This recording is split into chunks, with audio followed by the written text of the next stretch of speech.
Oh, it does. I've probably turned the voice control off. Hello, Uncle Barnyard, and what are you on with today? Saving the world from whatever.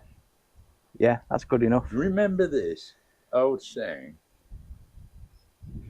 you could be lucky every day, but they only have to be lucky once. Yes, and also, Confucius says, man with itchy bottom has shitty finger.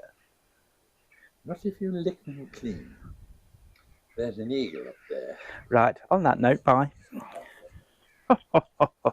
Today's mission is to get Olive into the shed so I can get the side cover off and see if the timing's gone. But first I have to move Felice and Spurt, give myself a bit of room. Nice. I wonder if I've got voice commands on. GoPro, stop recording. Yeah, Doug's ballad. This is not going to plan. I can't move Spurt because the ball duration on the tyre is preventing it from going under the mudguard. It's locking solid. So I'm going to put Charlie out, put the Aprilia in because I need to lean it that side on the side stand, and then all the oil stays in the engine. Nice. So yes, already we're early into the plan and we're on plan 6. Nice. Peanuts.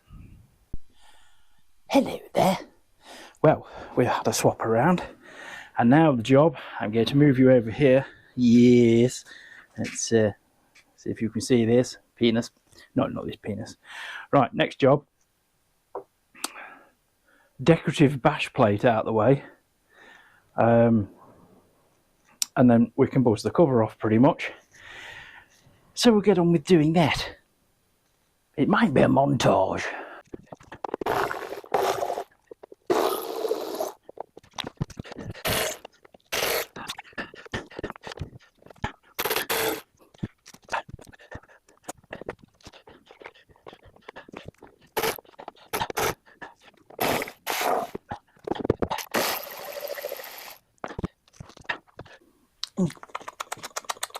Well, that was interesting.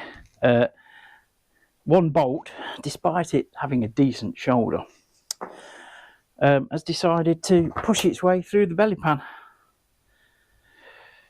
It's nothing a big washer won't fix. But as usual, the Aprilia is always giving. Right. Let's get this bugger off.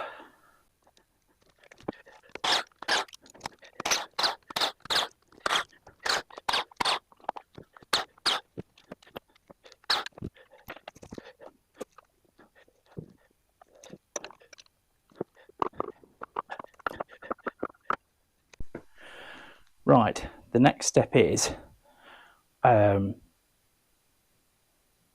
need to verify that the ignition pickup, which is over this side, it's just about here, is in line with the woodruff keyhole. So what I'm going to do, buzz the nut off, the one I tightened to 180 Newton meters and thread bolt, and see if the woodruff key position is, you know, about there. If it's not, we know the timing's gone. So, loud noises.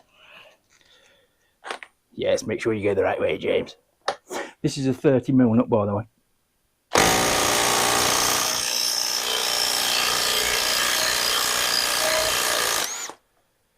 And I think we've already got our answer.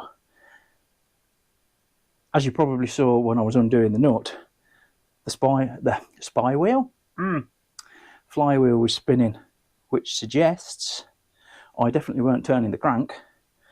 See, that's stuck firmly with Loctite, which suggests that this is actually freewheeling.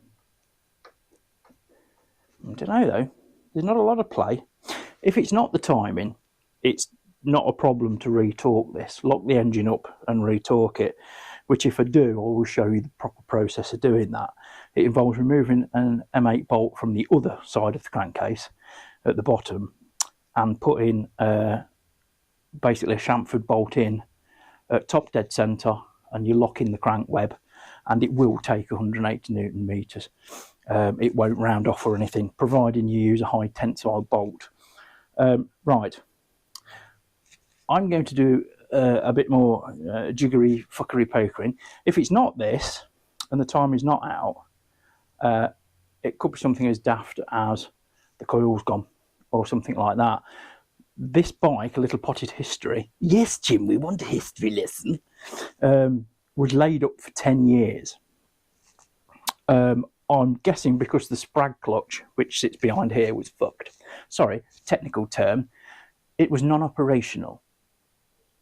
Fucked. So I replaced it, and we got it going. But I didn't know at the time that the Woodruff key, this flywheel, obviously bolts on to the backing gear. And I didn't even think at the time that it had to be keyed to the Woodruff position. The ignition pickup, which is around there, which goes on the old, I suppose it's a Hall effect sensor, that commands it to spark. It just completely did not cross my mind at the time, mainly because I'm an impatient ass, that they have to be keyed in the right position. Obviously, it makes perfect sense now, but I didn't know that at the time, so I'd put it all together and it still didn't start. It was backfiring, etc., which you'll see on an earlier video if you watch through the Project Frankie playlist, as Olive was originally called. And I literally just sat here looking at the flywheel thinking, well, it's at top dead centre and the ignition was somewhere around here. It was like several degrees out.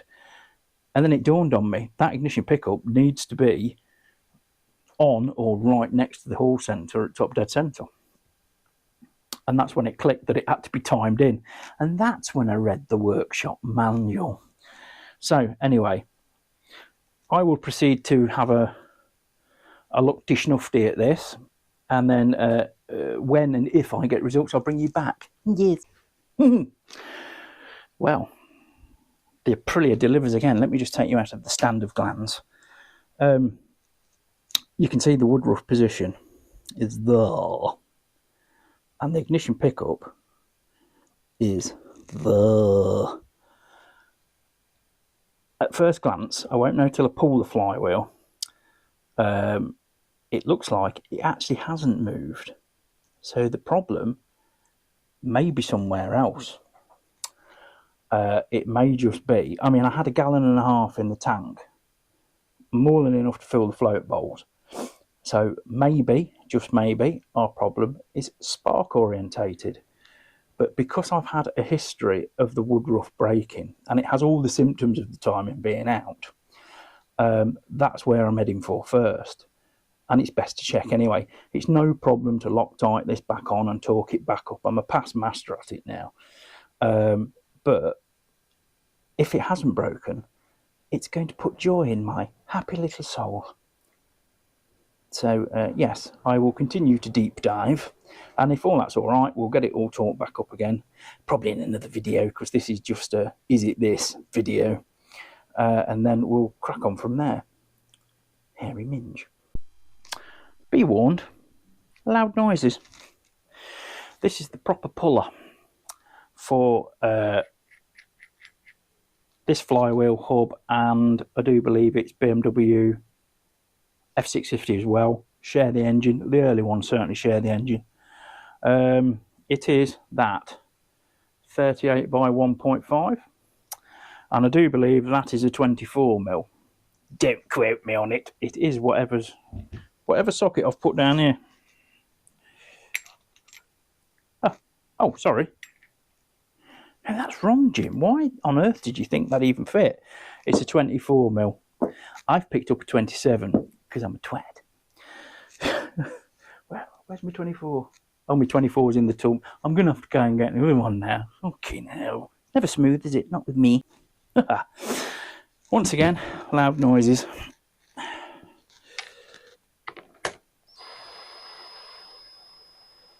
Gently bottom. There she goes. She's gone. Moment of truth.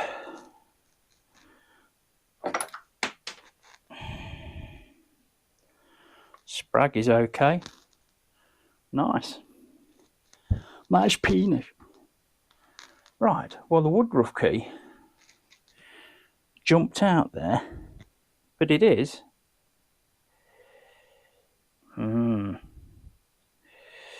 Yeah. Interesting. It's intact. I don't know whether the camera's going to pick it up.